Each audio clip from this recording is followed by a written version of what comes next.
This is my range footage for a Topton 2-gun challenge on December 3rd, 2023. Equipment used for the match.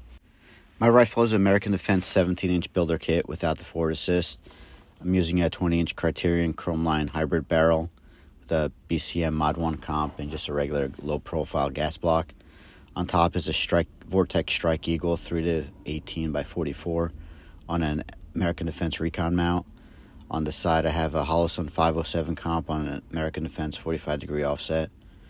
I also have Magpul MBUS Pro offset iron sights. This time I used the Atlas BT69, which is a 6 to 12.25-inch bipod, also on an American Defense ARM 17 mount. I have a BCM BCG Radian Raptor charging handle with the Radian safety selector, Geissele SDE trigger, Aero precision buffer kit, Magpul MOE stock, and V-Tac padded sling with the Lancer and Lancer magazines. Handgun was a Glock 34 Gen5 MOS, has a Glock performance trigger, Holosun 507 comp with suppressor height sights, and the Streamlight TLR1 HL. Belt is a Core Essentials battle belt, the Molle B2 version, Safari 6395 holster, True North modular holster adapter, S-Tac, there's a 2x2 mid-length pouch, which is a 2 handgun, 2 rifle, an S-Tac double pistol Kiwi pouch, and the Blue Force Gear 10-speed dump pouch. The vest is a LA Police Gear low-vis play carrier. Accessories was a Trigger Cam 2.1 and the Insta 360 Go 3 camera. Rifle was just hand loads of 75 grain RMR bullets. And handgun ammo was hand loads with RMR 115 grain truncated cone flat point multi matchmaker bullets. Try saying that shit real fast. Stage 1 traps and ladders.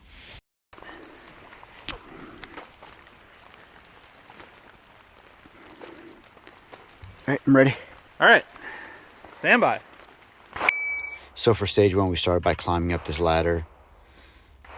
Placed the rifle up on top, and we went engaged left to right. There was a couple metal targets, I believe 5 of them. And since we were in the 223 division, we had to hit twice. And the first 2 were extremely low because it was impossible to see out of the scopes. Everybody was having the same issues. Now from the trigger cam, it looks perfectly clear, but trust me, you couldn't see anything. So finally, I just moved my way down.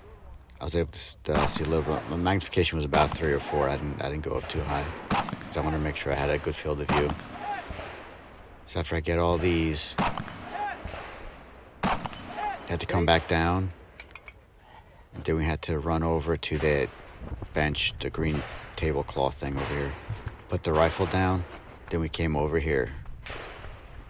Now this is one of those drills where you start all the way up at the front. Shoot once. If you hit, you back up. If you hit, you back up again. However, if you miss, you got to go forward. So I hit the first one, and I missed the second one. It's hard to tell, but I thought I actually hit it, but I didn't. It's hard to tell, but my glasses were completely wet, and also the optic was completely wet. So between that, I just couldn't see the target. From here, it was just like kind of in front of me, so it was pretty easy. But I kept going back and forth between the first and second one. What I should have just done was just taken a penalty. I would have taken a 30-second penalty for failure to neutralize, and then on the third one, I would have taken a 60-second penalty for failure to engage, which still would have been a lot faster than me doing this over here, because I can't even count how many times I missed the second one. Just keep going back and forth, make sure I didn't break the 180. It literally felt like 5 hours later.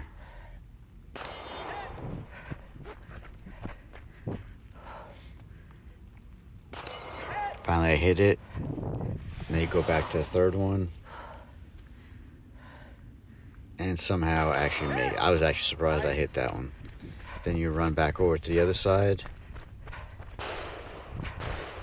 You pick up the rifle again that's on the table.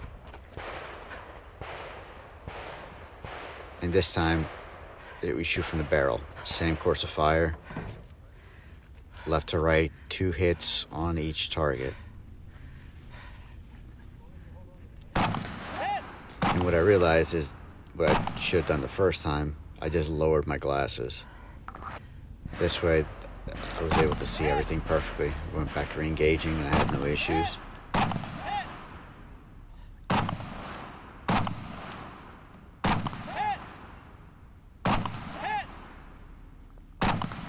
Kept going. I think I could have gone a little bit faster on these because it was pretty stable. It wasn't moving around too much. Then you had to run back, put the rifle back on the table again. I went back over here, same exact thing, same course of fire here. Start from the front. So I go up here. Now with my glasses down, much easier. Got a hit. Backed up. Got another hit. Came back and I was praying that I wasn't going to miss this one. Hit it. Place the handgun down. Run over. So I timed that on this stage and I got 300-second penalty. So I failure to engage 5 targets, which would have been from this tank trap.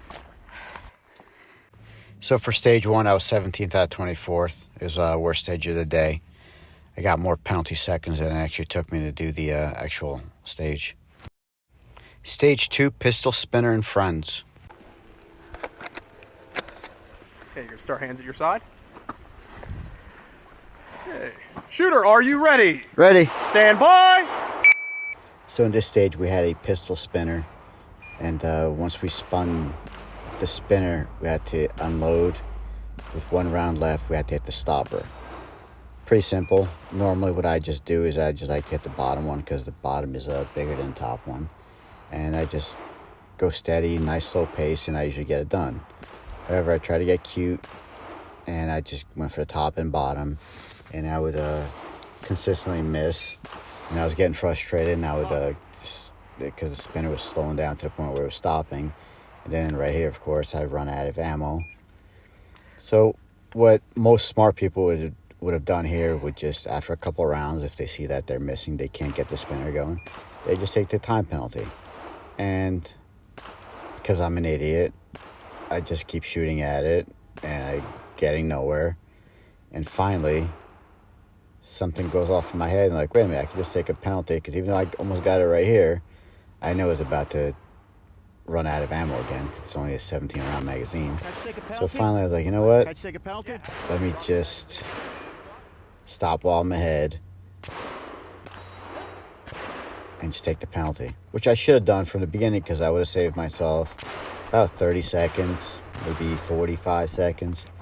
Then once I finally got that done, and it was a great example of how not to shoot a spinner, run back over here, and then we had to shoot from this left side. We had to shoot standing, 2 hits on the target.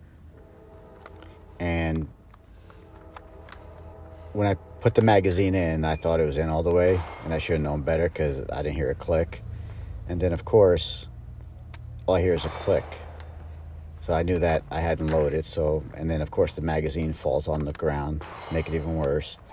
So finally, after I get my shit together, at the 2-minute mark, I finally started engaging from standing position. I actually get the first one. And I keep messing around it. And finally I get it, and I go over to the right side. Again, now it's the right target, standing, 2 hits. And I wasn't as comfortable on this side. I couldn't get steady because I have a rifle stock, and I got kind of pretty short, so I'm having a hard time getting a good stance. Finally get those. Then over here, now back to the left side, except this side, because now it's kneeling. So kneeling, 2 hits from the left side. That wasn't even close.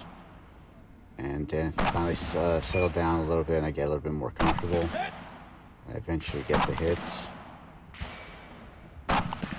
And get up. Now you gotta go right side, and you can see a pattern here. It's now the right side, kneeling, 2 shots. I'm already close to 3 minutes, so I have a minute left. And I actually get pretty comfortable here, and This was pretty easy. Now back to the left side, and now it's prone. 2 hits.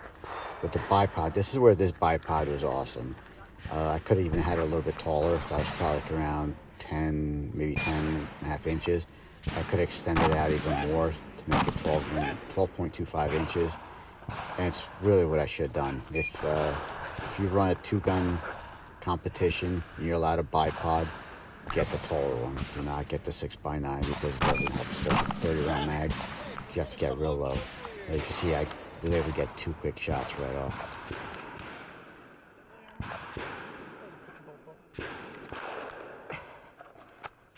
So stage 2, I did a little bit better. I was 10th out of 24th. If I had just taken that penalty on the spinner, I would have done a lot better. Even though I would have gotten a 60-second penalty, I would have had a better time. Stage 3, stroll through the woods. There you go. Okay. Pistol chambered. Yep. You ready? Nope. Understand course of fire at least? Yeah. All right, stand by. So in this stage, we started off with a rifle spinner this time. And this time I actually took my time and I didn't try to get too cute. Although I did miss the first one. But I'm just using the 75 grain bullets, so it doesn't take, it's not like the 55 where you have to hit it a lot more times. With the 75, when you actually hit it, and like I believe these 2 times that I missed, when you actually hit it, it actually does move it pretty good. And the whole thing is here, once we get this spinner over, we have to pop the magazine out and just shoot one offhand. So that went up, so now I take the magazine out, put it away, and then 1 offhanded shot. If we miss, we got a penalty. So I just made sure I took my time and got this hit.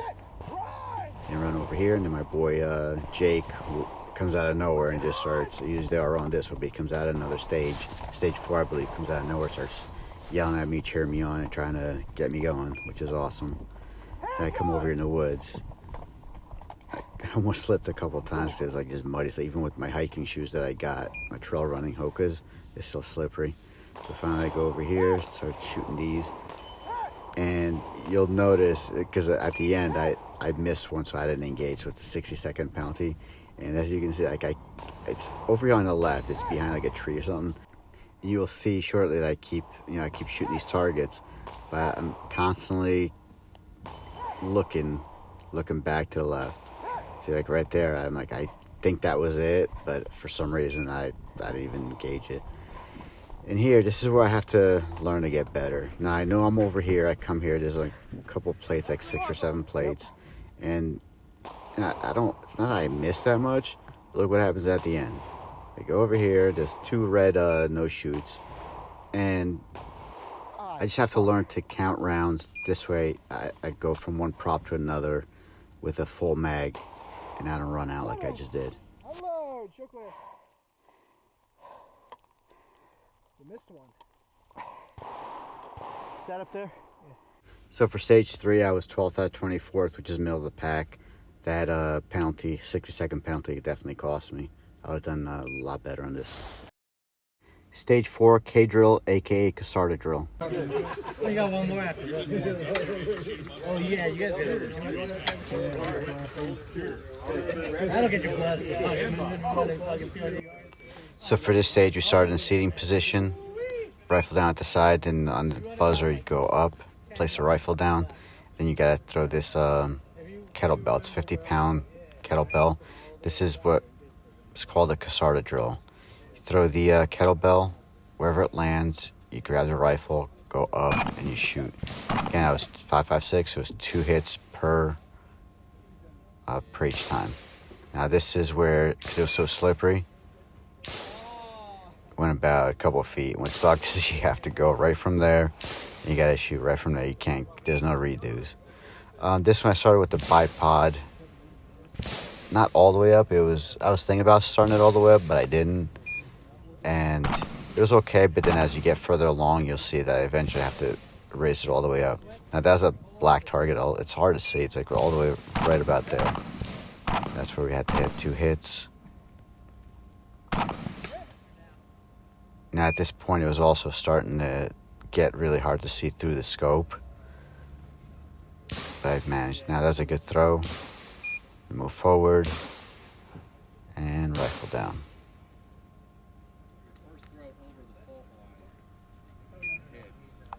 mean, even on the scope, like with trigger cam, it's hard to see, but I was able to get 2 hits right away. You can also see the slope as it goes down. Eventually, you'll see why it becomes harder and harder to shoot from the bipod, even though it feels like it's high, but it's really not. So from here, I'm already having a hard time seeing it. On the video, you can see it like it's on the left, but right there. But when I was there, it's like it was very hard to see. I got 2 hits. And with this kettlebell swing, there's a right way to do it, and a lot of people don't. They'll do like a false swing almost. And if you do it right, if you start with out in front of you, you pull it back towards you, and you get a good hip swing out of it.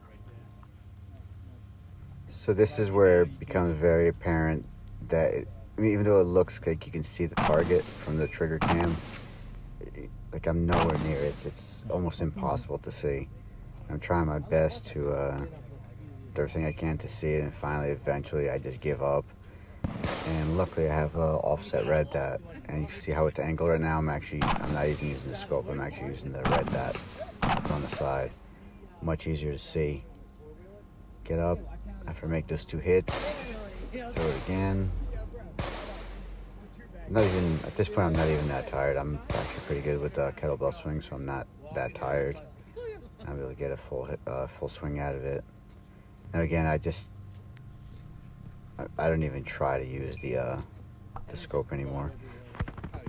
So I just use the red dot, just make 2 hits. You can see I'm not even missing it. I'm closer now to the target, but it's just so much easier with the red dot at this point. Do another swing.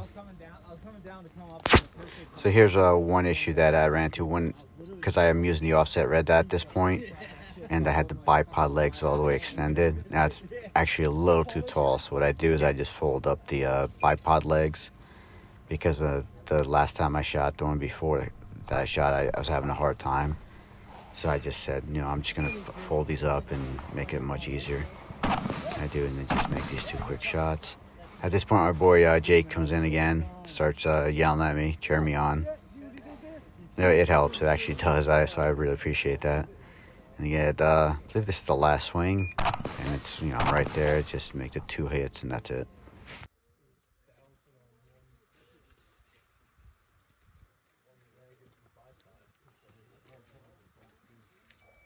So for stage 4, I was 10th out of 24th. The key takeaway from this is use the tallest bipod you got. Works much better. Stage 5 was run for cover. You ready? Yep. All right, go ready.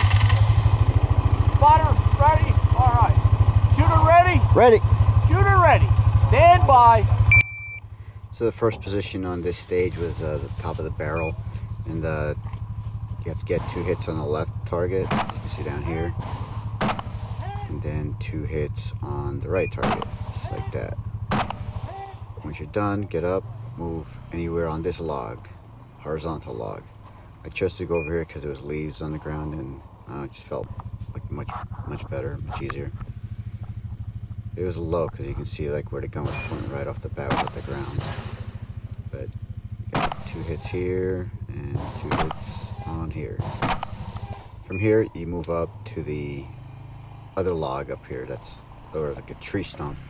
If you notice, as I'm running, as I'm kind of like going to the right, I'm actually not doing it on purpose. I just don't want to fall, and that's where it's kind of taking me. So I just go with it instead of trying to fight it and fall on my ass. Just decide to go with it and go over here.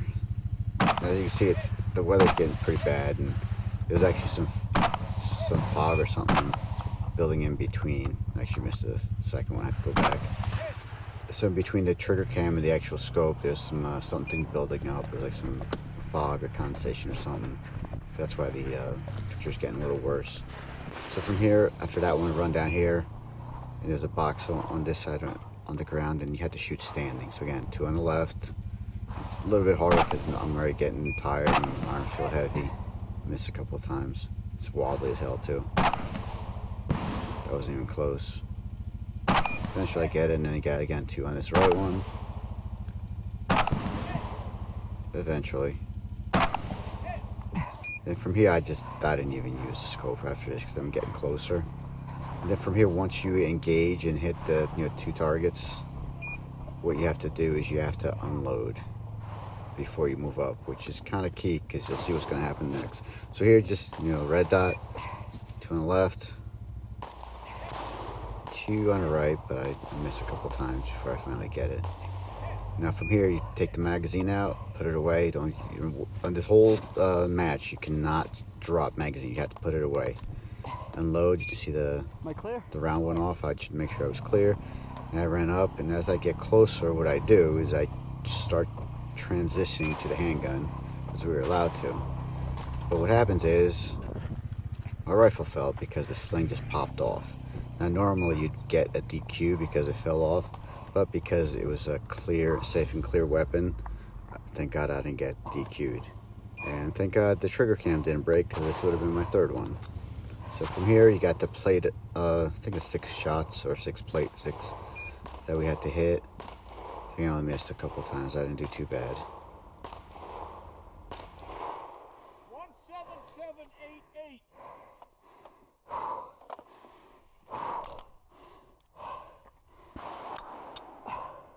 So for stage 5, I was 10th out of 24th. I got a decent time of 177.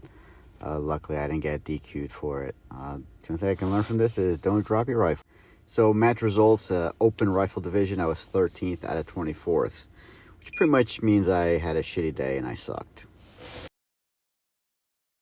And to make it even worse, overall match results, I was 29th out of 52, which means I was below average. Alright, so first off, this match I had a shit ton of fun. I don't care how much I sucked. The weather sucked. Everything sucked. But the match was awesome. So thank you guys at Topton. You guys always put up a great match. Love it. Definitely hope to see another one like this next year, minus the bad weather. So if you make that happen, appreciate it. Other than that, what did I learn from this? Well, this match, especially when it's raining like this and pouring, is all muddy, you really do get to test your gear. The shoes I had worked good. Clothes I had were alright. I definitely need to get some sort of rain something, poncho or something that it won't soak through, because the stuff I had was water resistant, which means it's going to soak through eventually. And as I mentioned in the video, you definitely need the tallest bipod for matches like this. They really do come in handy. And I also learned the value of a good backup system. Now in my case, I'm in the open division, so I'm lucky enough that I can do offset red dot, but I still have offset irons. And that is one thing that will never fog up on you, is offset irons. So if that's what you have to use, if your main optic goes, you can't see if it goes down or whatever, if it's, the rain or the fog, whatever happens to it. So at the very least, I would have offset irons. This way you can just rotate your rifle and keep shooting from there. Thank you for watching, and please share, like, and subscribe.